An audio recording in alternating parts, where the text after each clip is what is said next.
The Honourable Member for Nelson. Thank you, Mr President. Rise to speak on the motion from the member for Murchison, and I think it's a really understandable motion to have been put forward. And quite frankly, the government has put us in a mess on this one, Mr President. No two ways about it.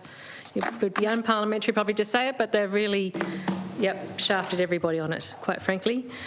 My position's really clear in that the outcome here, the policy outcome of transitioning out of this industry, is one that I support. I've been very clear about that and have been for a long time, and public about it.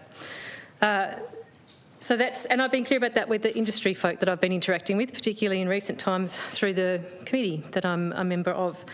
However, the way the government has gone about this has just been disgraceful. And this is exactly what happens when a government cuts corners, when a government acts at all times, actually, we can now see, in its own political self-interest rather than the public interest and an evidence-based policy interest, and is completely happy to discard all good process and good governance to serve its own ends. And that's where we landed, that's how we've landed here today, which is really sad, because I think it's done an absolute disservice to all the different stakeholder groups in this discussion and to this chamber, quite frankly. So I think that's an incredibly disappointing, to say the least, to say a mild parliamentary word rather than another one, Mr President, but it's incredibly disappointing that we have been put in this position. Every side of this is now experiencing some form of detriment. So we've got animal welfare advocates out there in the community, of which there are thousands, and they are genuine caring people who love animals, who regard them as sentient beings that deserve our protection, and who, in many instances, do two things. They both work in a very practical way to deliver on that, by caring for animals, by volunteering for organisations that care for animals, by adopting, say, ex-racing greyhounds and others.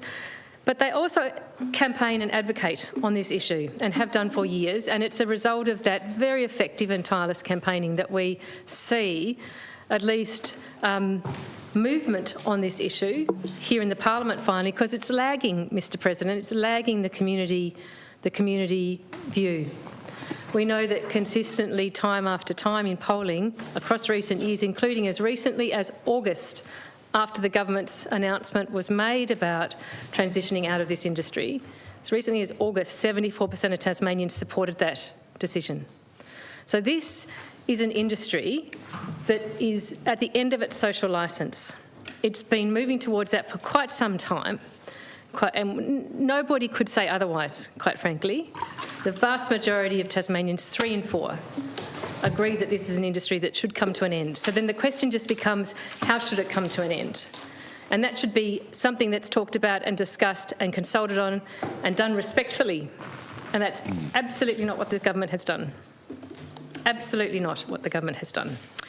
So bringing in this legislation now, in this circumstance, in this way, I think has made it very difficult for there to be good outcomes for just about anyone. This is a problematic industry, and I think now it's being encouraged to hope that there might be a reversal of policy decision here by impeding the passage of the legislation.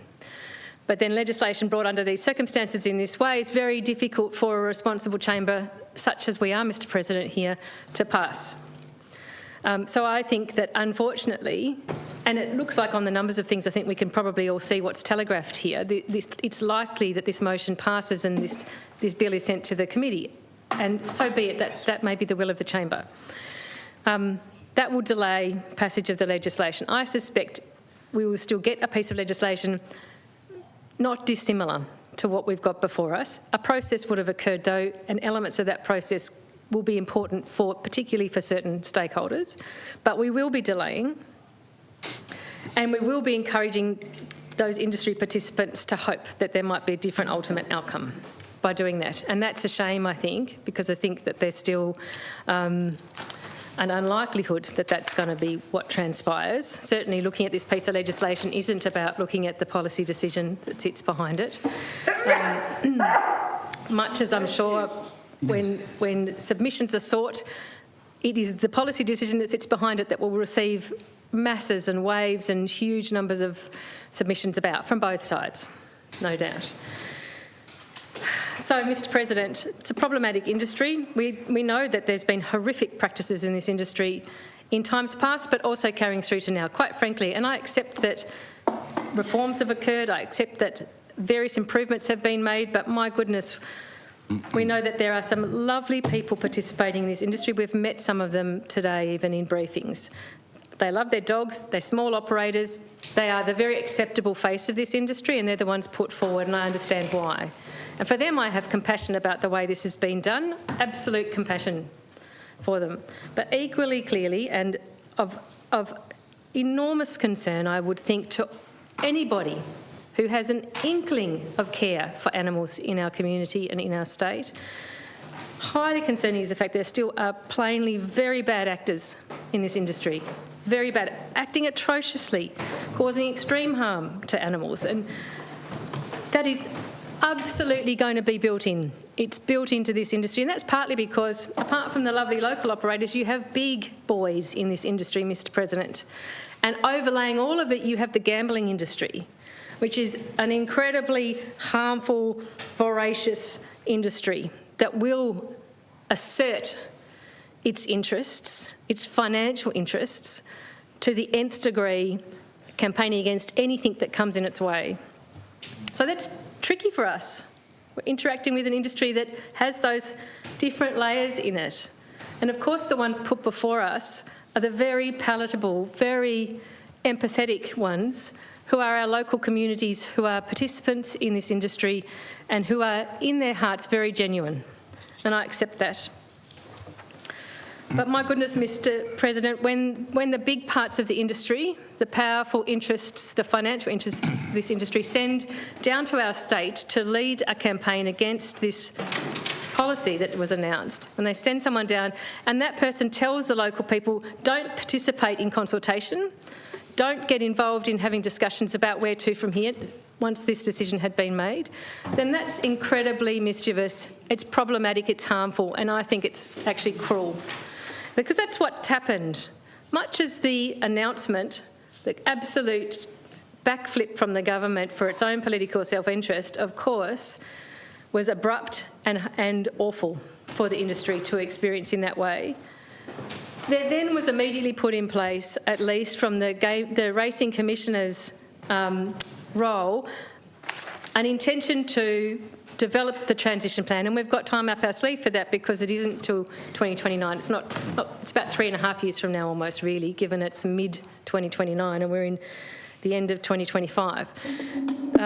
So we have some time. That's why a transition plan would be needed. But of course, the Racing Commissioner, as he explained to us, was then in a pretty tricky situation, inviting people to consult and be part of a working group and to talk with him about what's needed to feed through into that plan, to feed through into initial legislation to form a basis for further development of the plan. And that was stymied. And I think that was stymied not by the genuine interests of this industry, but by the big, powerful interests of this industry. Yep. And that's really sad, because the confusion, the hurt and the anger that would have been there when this policy was announced back in August could have begun to be healed and assuaged from that starting point if engagement with the Commissioner had begun in good faith then, rather than being discouraged at that point. And that's a shame. I absolutely feel for the Racing Integrity Commissioner. He's been put in an incredibly difficult position by the government here. He, in good faith, is developing the transition plan. He's formed a working group. He's invited industry to be part of that. And beyond that initial invitation, from what he's described on the record to the committee already is that he's been continuously reaching out and seeking to engage. And that sounds very positive. He's also been in contact and doing extensive research with other jurisdictions that have done similar transitions to inform his work around the transition plan and around the drafting instructions for this bill. Because when you, as he's described, when you look to other jurisdictions who have gone through or are going through a transition process out of this industry, there are some clear warning bells that sound over what needs to happen to ensure that outcomes are good for participants, but also for animal welfare and for the broader community.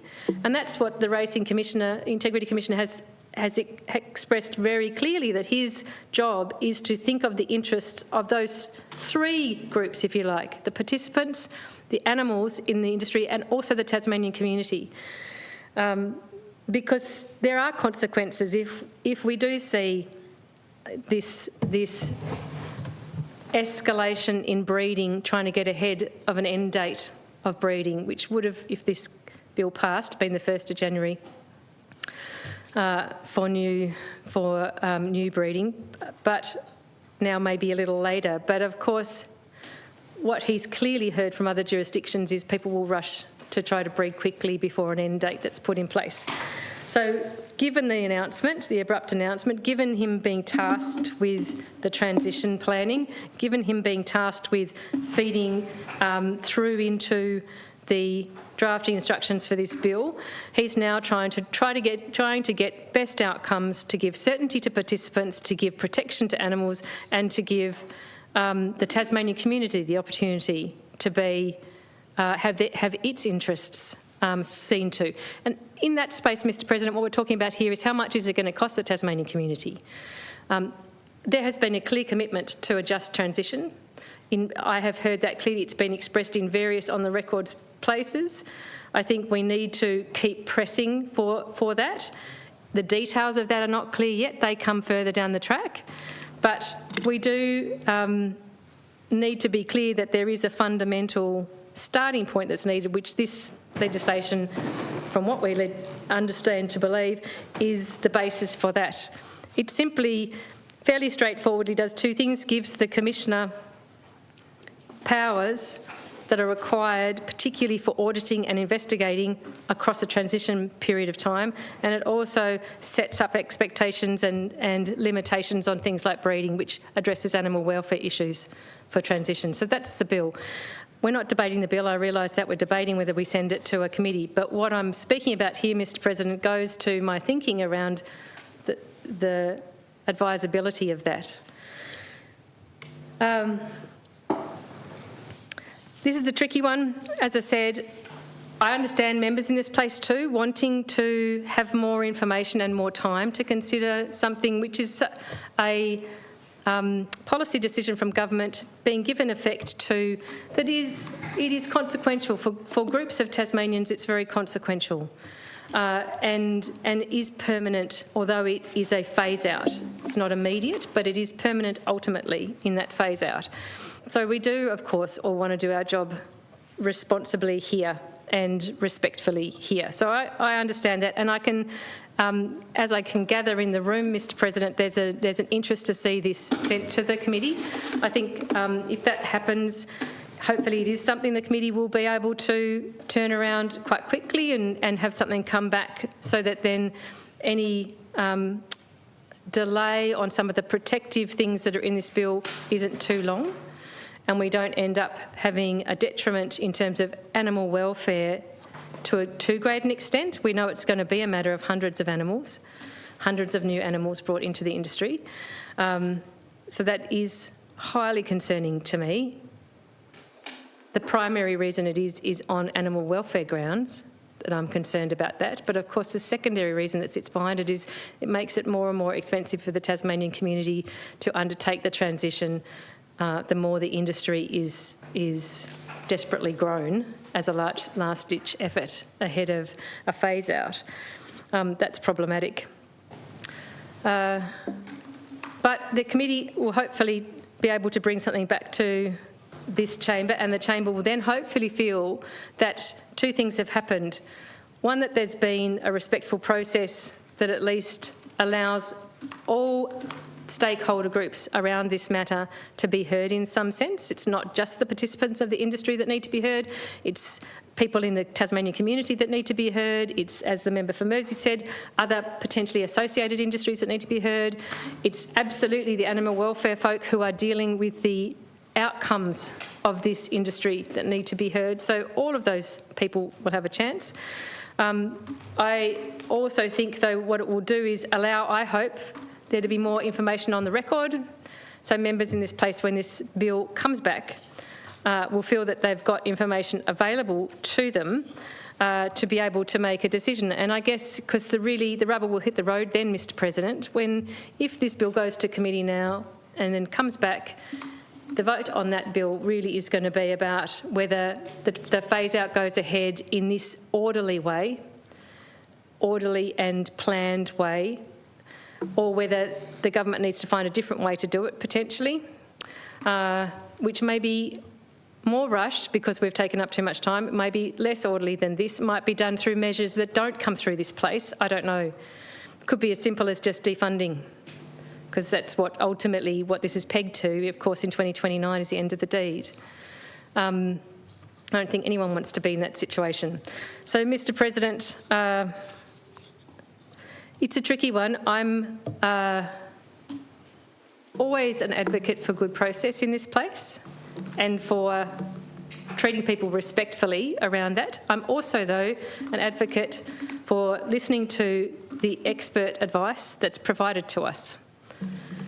And on this, I feel that absolutely shame on the government for dropping us all in this position with their behaviour and their decision made under those circumstances, which was wrong and should never have happened.